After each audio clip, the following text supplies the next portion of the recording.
L'armée arabe syrienne abat de nombreux terroristes et détruit un tunnel qui leur appartient à Douma.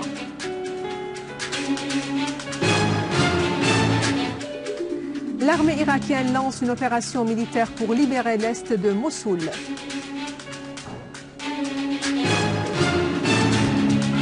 Le ministère de la Santé et le FNUAP signent un plan d'action relatif à la santé de procréation.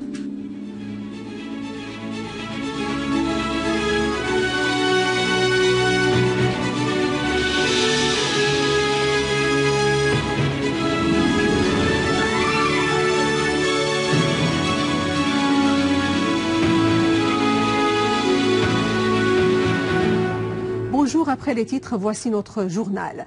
Le ministère de l'Enseignement supérieur a publié aujourd'hui les conditions de l'admission aux universités pour les élèves ayant réussi l'examen de baccalauréat général et professionnel.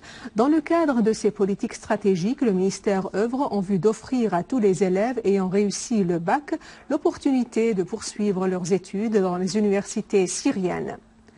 Dans un point de presse, le ministre de l'Enseignement supérieur, Mohamed Amer Mardini, a souligné le parachèvement de toutes les procédures relatives à l'inscription au concours de l'admission à partir de dimanche 14 septembre jusqu'à jeudi 25 du même mois.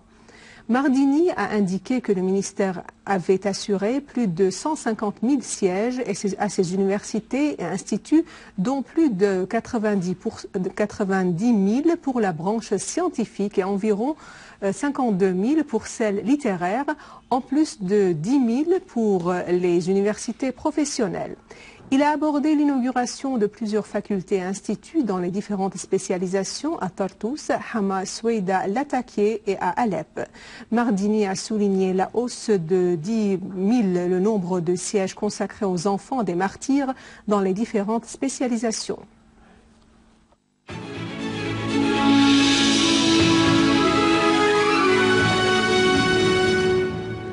À Alep et sa banlieue, des unités de l'armée arabe syrienne ont visé des rassemblements de terroristes dans plusieurs localités, dont Atareb, Kafar Kermin, El-Qura, à l'ouest du barrage de Shahba, Andan et Mansoura. Une autre unité de l'armée a détruit des véhicules avec des terroristes à bord à proximité du rond-point de Jandoul et du barrage de Tishrin, ainsi qu'à Sharba et à Abu Qulqul dans la banlieue d'Alep. Des unités de l'armée arabe syrienne ont abattu de nombreux terroristes et blessé d'autres sur la route de Yadouda Atman à la périphérie de Jenin et de Tal Za'atar à Tafas à Wardet al-Yadouda dans la banlieue de Daraa.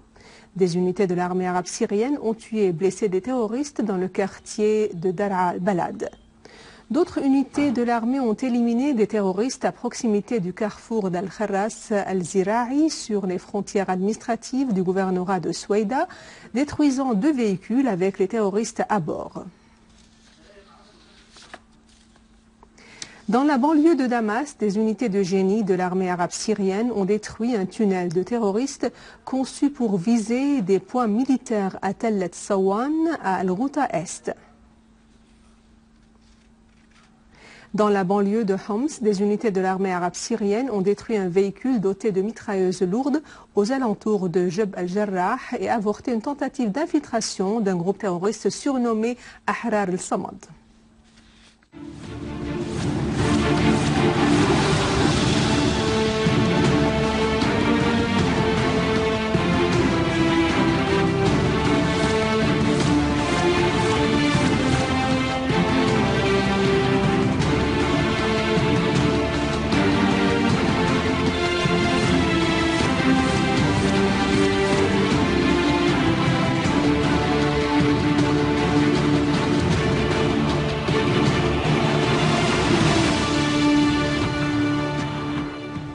Des unités de l'armée irakienne poursuivent la liquidation des terroristes de l'organisation Daesh. Une source de la police du gouvernorat d'Al-Anbar a déclaré que l'armée irakienne, grâce à la collaboration des tribus, a tué 42 terroristes dans la région de Ramadi. Ainsi, des unités de l'armée irakienne ont entamé une grande opération de purification dans plusieurs régions et visé des regroupements des terroristes par des frappes aériennes à Birwana. Dans le cadre des opérations continues pour la libération des régions de l'Est de Mossoul, l'armée irakienne a liquidé 11 terroristes appartenant à l'organisation Daesh au sud-est de Takrit, dans le gouvernorat de Salah ad-Din. Le magazine français Le Point a fait noter que l'un des kidnappeurs de son correspondant, Nicolas Hénin, séquestré pendant des mois par des réseaux terroristes en Syrie, est de nationalité française. Il est impliqué dans le meurtre de 4 personnes lors d'une attaque qu'il avait menée en mai dernier contre le musée de Bruxelles. Le magazine a indiqué que Hénin avait été séquestré durant quelques jours avec les 2 journalistes américains, James Foley et Steven Sotloff. A signalé que les autorités françaises ont reconnu l'implication de plus de 900 Français dans les combats aux côtés des réseaux terroristes en Syrie.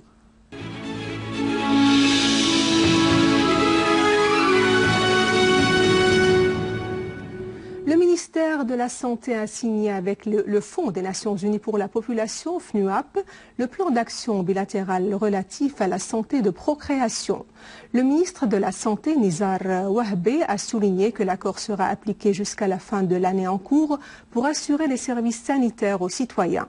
Il a indiqué que la stratégie du ministère se concentre sur l'octroi des services pour la santé de procréation pour les habitants des zones sinistrées.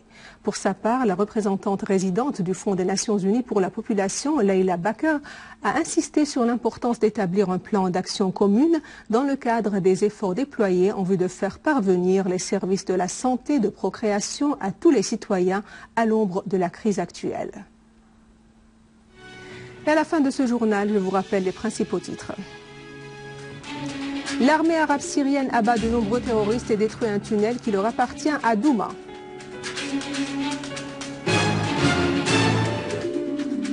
L'armée irakienne lance une opération militaire pour libérer l'est de Mossoul.